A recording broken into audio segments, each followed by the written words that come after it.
ইফতারিতে আমরা ভাজা পোড়া খাই না এরকম মানুষ খুব কমই আছি। আর যদি ভাজা পোড়ার সাথে এরকম তেঁতুলের টক মিষ্টি চাটনি হয় তাহলে তো কথাই নেই।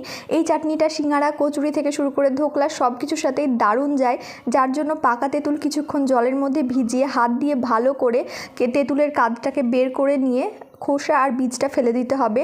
মশলার জন্য শুকনো লঙ্কা হাফ চামচ, 5 ফোড়ন 1 চামচ, জিরে 1 চামচ, ধনে ভালো করে ভেজে গুঁড়ো করে নিয়ে সেই গুঁড়ো মশলা দিয়ে দিতে হবে তেঁতুলের পাল্পের মধ্যে। তার সাথে শুকনো লঙ্কার গুঁড়ো, লবণ, অল্প একটু বিট নুন আর চিনি দিতে হবে। চিনির পরিমাণটা বেশি দিতে হবে, কেননা এখানে টক, মিষ্টি, ঝাল 3টে ফ্লেভারই আসবে। আর চাইলে কিন্তু গুঁড়ো ব্যবহার করা যেতে পারে, আমার কাছে গুড় ছিল না বলে আমি চিনি দিয়েছি। এবার অল্প একটু জল দিচ্ছি যাতে এর কনসিস্টেন্সিটা জাল দেওয়ার পরে ঠিক এরকম হয়। এবার ততক্ষণ গ্যাসে জাল দেবেন যতক্ষণে এরকম একটা কনসিস্টেন্সি চলে আসবে।